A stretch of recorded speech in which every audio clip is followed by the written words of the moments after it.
Hello, dear students. Assalamu alaikum and Jule. Today, I'm going to teach you a very interesting and a very beautiful poem, The Chimney Sweeper. The poem is written by William Black. Black was born on 28th of November 1757 in the UK. He was died on 12 August 1827. Black was a poet, painter, and a printmaker. Now let's start the introduction about the poem. In the year 1789, Black brought out the Song of Innocence, which included the chimney sweeper. ये जो poem है एक volume से हमने निकाला हुआ है जिस वॉल्यूम का नाम है Song of Innocence है, ठीक है. The poem is in first person narrative as a very young chimney sweeper is exposing the evils of chimney sweeping. क्योंकि यहाँ पे एक छोटा सा जो बच्चा है वो अपने एक्सपीरियंस को अपने सफरिंग्स को शेयर करता है कि वो कैसे चिमनी साफ करता है, कैसे लोग क्रूअल है उनके टुवर्ड्स, ठीक है.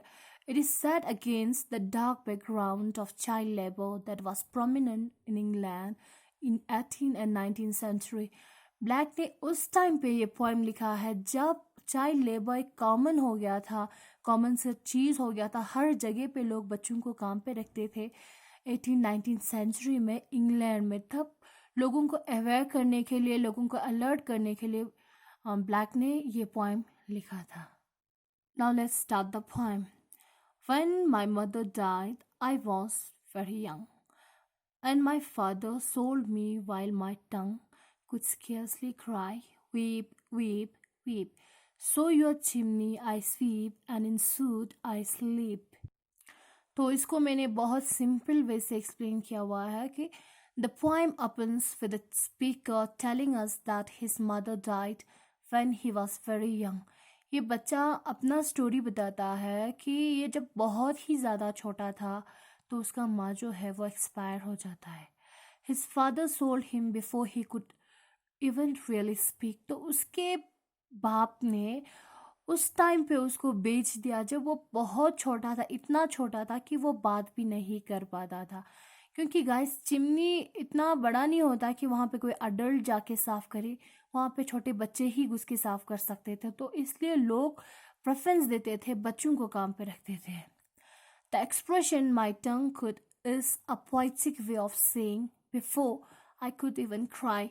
एक पोइटिक तरीके से मतलब बताया गया है कि इतना छोटा था ये बच्चा, इतना इमेच्योर था कि उसको पता नहीं था कहाँ पे उसको रोना है, कहाँ पे उसको क्या कहना है.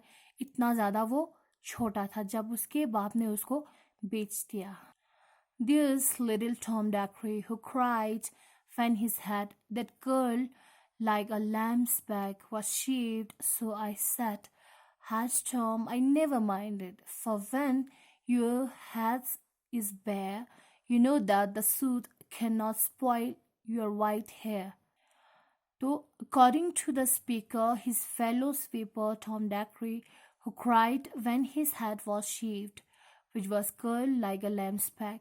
तो ये जो स्पीकर ये बताता है कि जब उसका एक कंपेनियन, उसके जैसे एक छोटा सा जो बच्चा था, उसका जो बाल था वो बिल्कुल कर्ली हेयर था, जैसे लैम होता है ना एक एनिमल, उसके बैक की तरह. तो the speaker consoled him by saying that once here would not get messed up by that nasty suit as he had a shaved head. जब उसके जो ऑनर उसके बाल को, टॉम के बाल को शेव कर देता है, बिल्कुल मतलब वो गंजा कर देता है, तो वो बहुत रोता है उस टाइम पे. वो जो उसके स्पीकर के जो कंपेनियन है टॉम जिसका नाम है, वो बहुत रोता है. उस टाइम पे स्पीकर ये जो बच्चा है वो अपने फ्रेंड को कंसोल कर देता है, तसल्ली करते हुए ये बताते हैं नहीं, किसी को रोना नहीं चाहिए, क्योंकि अगर तुम्हारे वाइट हेयर्स होगा तो तुम जब काम करेंगे वो सारा ख़राब हो जाएंगे, पोल्यूशन डर्ट लग जाएंगे. इससे अच्छा है जब उसके किसी के बाल होगा ही नहीं, तो ये जो नस्टी सूट है, ये जो गंदा धुआं है, वो उसके बाल को ख़राब कर ही नहीं सकता, क्योंकि उसका जो बाल है वो तो ऑलरेडी उसने शेव करके रखा हुआ है.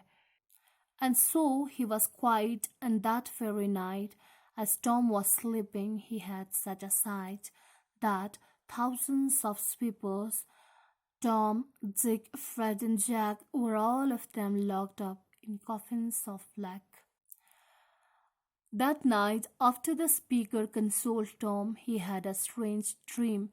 जो स्पीकर वो तसल्ली देता है टॉम को उस रात जब वो सो जाता है तो टॉम को एक स्ट्रेंज ड्रीम अजीब सा उसको सपना दिखाई देता है. ठीक है. He saw thousands of sweepers locked up in black coffins. Tom, Fred, Jack and Fred was also there. तो उस टाइम पे टॉम ने एक सपना ऐसा देखा कि वहाँ पे हज़ारों स्वीपर्स उनके जैसे हज़ारों बच्चे जिनमें उनके फ्रेंड्स भी इंक्लूड थे जैसे फ्रेड जैक वो सारे तो उनको ब्लैक कॉफिन्स में बंद कर दिया था लॉक करके रखा हुआ था.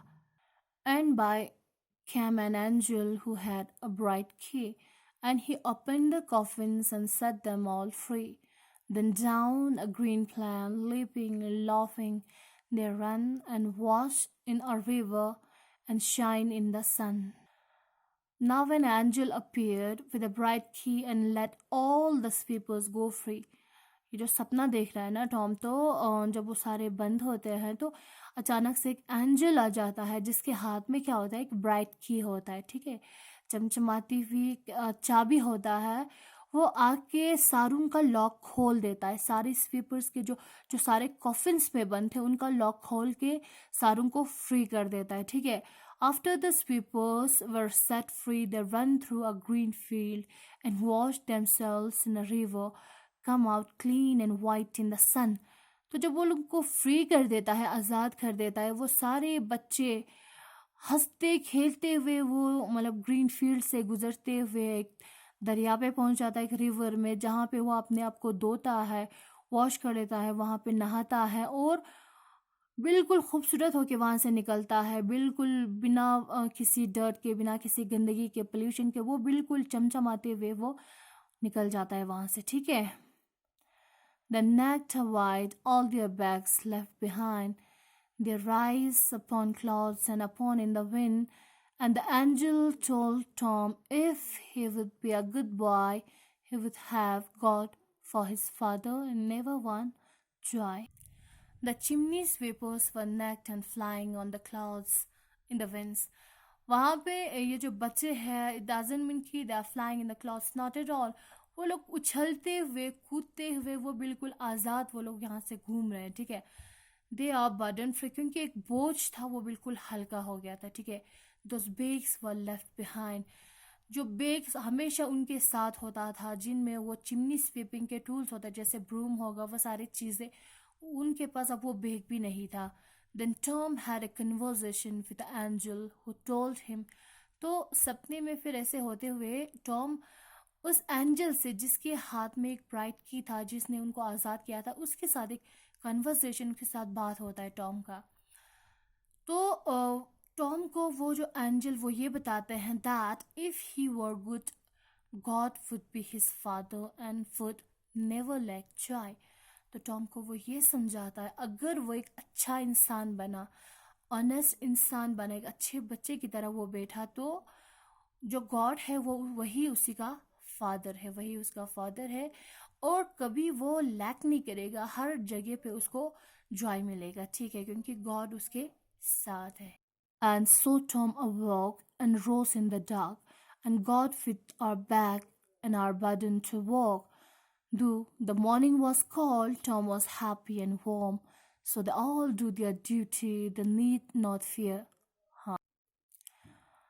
So the speaker narrated Tom's dream and describes how Tom awoke and found two of them grabbed their chimney sweeping equipment and went off to work. तो जिस दिन मतलब वो कन्वर्सेशन के बाद जब वो सुबह उठता है वो टॉम बिल्कुल फ्रेश होके उठता है. ठीक है. वो मतलब इस स्पीकर को बताता है कि उसने क्या देखा सपने में और उसने क्या बोला. ठीक है. उस एंजल ने और वो लोग अपना सारा सामान लेके अपना जो बर्डन है बैग को ना वही चिमनी स्वीपिंग बैग को एज अ बर्डन वो सारा चीज़ें लेके वो लोग काम के लिए निकल पड़े बहुत ही सुबह early in the morning. The speaker tell the fact that it was totally cold outside. Speaker हमें ये भी बताता है कि जब वो लोग निकले तो बाहर बहुत ही ज़्यादा सर्दी था. ठीक है. However, Tom is happy and warm because he believed that if you do your duty, no harm will come to you. लेकिन वो होते हुए भी टॉम बहुत ही ज़्यादा खुश था, बहुत ही ज़्यादा वार्म फील कर रहा था इंस्टेड ऑफ कोल्डनेस आउटसाइड, क्योंकि वो अब ये यकीन करने लगा कि जब एक इंसान अपना काम अच्छे से करेंगे, ईमानदारी से करेंगे, तो उसको कोई नुकसान नहीं पहुंच सकता, क्योंकि God is always with that person. So that's all for today. Thanks for watching.